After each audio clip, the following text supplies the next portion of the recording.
No, that makes a hell of a lot of sense because, like, how when I would go in and I would go, oh, I'm strong as fuck. I'm going to do this. I'm going to do that. But then suddenly, when you do jiu-jitsu and you've got to create a frame, but create a structure, and I would suddenly see like energy leaks all over because I had never used a lot of the little stabilizers and stuff. So like the body weight stuff would work because it would actually fill in the gaps between. Like I used to see my stronger muscles taking over a role that they shouldn't be doing, but because that was where the strength was. Or and how often do you see guys training because there's gym stuff there?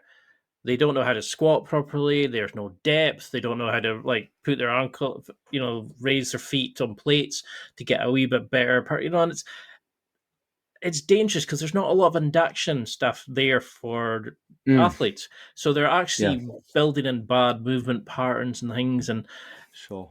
how, I guess the challenge is you can't hate on people for trying, right? Like hmm, they're doing something, right? Like, um, and so I actually, funnily enough, I went on, I hung out with Dan Strauss when I was in the UK, and oh, nice. I'm a fan of his. He's a legend, and I met him in Australia when he was over here doing seminars. We had a mutual friend, and we kind of became fast friends. Like we were very much on the same tip. But I think that Dan is probably a happier, more adjusted human than I am. Um, and I disagreed with him. I had him like we did the podcast in his strength garage. My partner, my fiance, was there, and we sat down and we recorded like a 2 hour epic podcast with Dan Strauss, and I was actually able to disagree with him. Um, he's like, dude, I've been doing this a long time. I've never ever disagreed with someone on a podcast. I'm like, well, fucking here it is, Dan, because I fucking disagree with motherfuckers. You need to deal with that. And he was like, oh, bro, okay. But he said something is better than nothing, and I said no, Hmm. it's not. I don't agree because that something could be the very wrong thing. That could be the wrong thing. To He's like, get them yeah, but seriously like injured.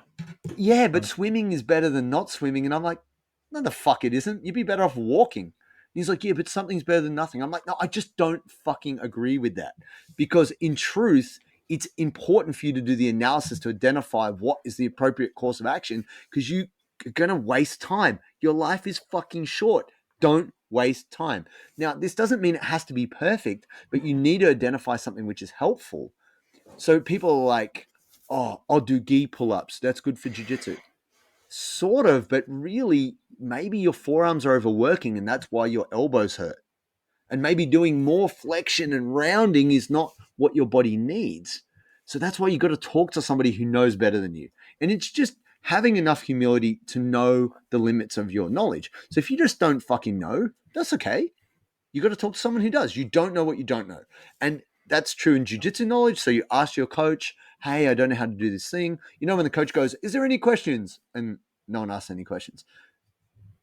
That's shit. Like that's an opportunity for everyone to learn. So you Right. should at least try and clarify something because even though people are afraid to look stupid, which I'm not, like it's just like ask the question, be the stupid guy, but in the end, you're the smart guy. Your inability or your insecurity to like try to look smart doesn't result in you actually being smarter. So if you don't know what to do with your health and fitness or you don't know how to fix your injury, find a fucking expert.